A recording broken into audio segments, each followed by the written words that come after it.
खान पे कैबिनेट ने मुस्लिम देश पे क्या कह गया? ये तो आई वॉश है। ये तो ऐसे ही है जैसे राना सनाउल्लाह तहकीकात कर रहे हैं, और मैं ये समझता हूँ कि साइफ़र के ऊपर तहकीकात होनी चाहिए, और जो सुप्रीम कोर्ट के तहत आला सतह का कमीशन हो जो कि इसकी मीडिया के सामने तहकीकात करे साइफ़र के ऊपर।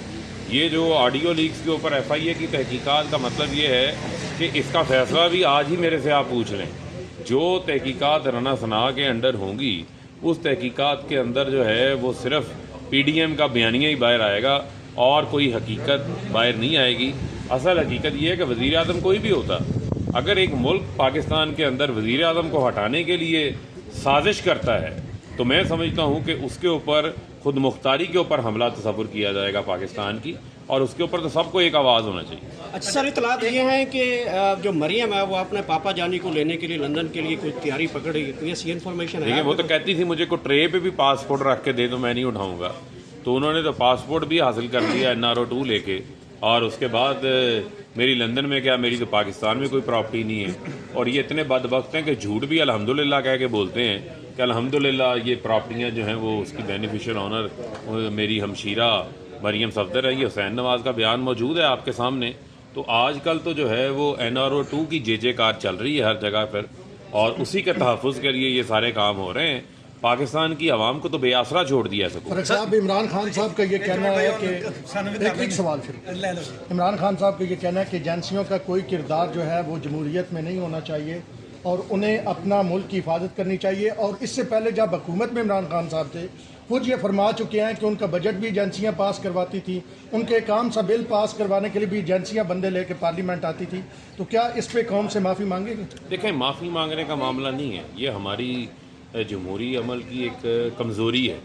और मैं समझता हूँ कि यही वजह है कि हम कहते हैं कि नए इंतखाबात करवाए जाए ताकि अवाम की मुंतखब हुकूमत आए। और आपने देखा कि 17 जुलाई का जो पंजाब के अंदर इलेक्शन हुआ था, ज़िमनी इलेक्शन, उसके अंदर इन तमाम जो तासुरात थे, इन तमाम जो कुव्वतों की थी, उसकी अवाम ने नफ़ी की थी और अवामी ताकत की जयकार हुई थी।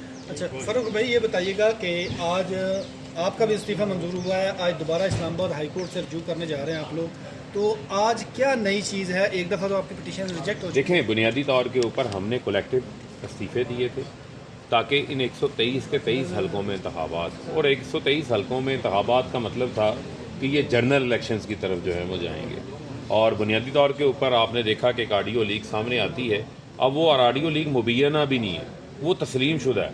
वज़ीर आज़म शहबाज शरीफ तस्लीम कर चुके हैं कि ये ऑडियोज़ जो हैं वो उनकी हैं, जिसमें कहा जा रहा है कि पिक एंड चूज़ करके 6 से 7 लोगों का जो इस्तीफ़ा कबूल कर लिया जाए जिनको बड़ी गर्मी चढ़ी हुई है, यानी जिनसे ये हुकूमत परेशान थी। तो सब ने एक ही प्रोसेस के तहत इस्तीफ़े दिए, सबके इस्तीफ़े स्पीकर कासिम सूरी ने कबूल किए, लेकिन उसके बाद जो है तमाम लोगों को नोटिस जारी किए, कोई पेश नहीं हुआ। लेकिन 11 लोगों के इस्तीफ़े इलेक्शन कमीशन को भिजवाए गए, जिसका टास्क राना सना को उस ऑडियो में दिया गया था कि ये आपने इस्तीफ़े मंजूर करवाने हैं, और वो इस्तीफ़े उसी तरह मनोवन इलेक्शन कमीशन ने तो मंजूर इस्लामाबाद हाई कोर्ट ने तो पिटीशन यही पिटीशन नहीं, उसमें उस वक्त ऑडियो लीक के ये इंकशाफात नहीं आए थे कि किस तरीके से सियासी तौर के ऊपर मैनूवरिंग की गई, किस तरीके से सियासी तौर के ऊपर पिक एंड चूज़ किया गया है। अब तो एडमिटेड एविडेंस सामने आ गया है। तो मैं समझता हूँ कि ये कोर्ट के पास फैसला करने के लिए एक काफ़ी बड़ा मवाद है कि किस तरीके से पिक एंड चूज़ जो है वो किया गया है। और इसमें तो किसी जगह के ऊपर स्पीकर ऑफिस भी नज़र नहीं आ रहा, ऐसा लग रहा है कि स्पीकर के इख्तियारात भी राना सना ने इस्तेमाल किए। इलेक्शन कमीशन पर आपको एतमाद नहीं है? 16 अक्टूबर को उन्हीं सीटों पर इलेक्शन होने जा रहे हैं, तो कैसे ये ज़िमनी इलेक्शन हो पाएगा? देखें, बात यह है, इलेक्शन कमीशन तो साथ मिला हुआ है, इसमें किसी किस्म का कोई शक ही नहीं है। लेकिन हमने 17 जुलाई को भी हमने क्या सियासी जमातों को शिकस्त दी थी, सारे माफिया को जो इनके साथ मिला हुआ है उसको शिकस्त हुई थी। तो फिर भी मैं ये समझता हूँ कि हमारा तमाम तर जो फोकस है वो अवामी तहरीक के ऊपर है, और जो हम लॉन्ग मार्च की तैयारियाँ कर रहे हैं उसके ऊपर है। और मैं ये समझता हूँ कि ज़िमनी इंतखाबात के अंदर भी ये लोग आपको कहीं दाएं बाएं नज़र नहीं आएंगे जिस तरह का आवाम का इस टाइम मूड है। मौजूदा चीफ इलेक्शन कमिश्नर की ज़ेरे ये निगरानी जो इलेक्शन होगा, आम इंतखाबात हैं या ज़िमनी इंतखाब, वो एक्सेप्टेबल हैं? देखें, वो तो तमाम तहफ़्फ़ुज़ात तो हमारे उसी जगह के ऊपर बरकरार हैं, ये मैं आपको बता रहा हूँ। उसका पहला अमल आप देख चुके हैं, ये 25 सितंबर को इंतखाबात होने थे।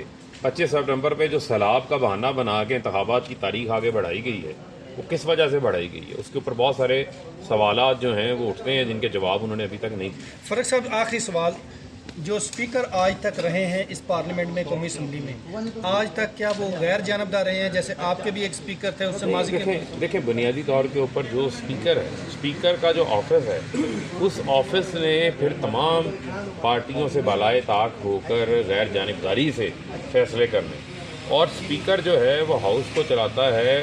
پورا ہاؤس کا ایک رولز بھی ہیں اور اس کا ایک پورا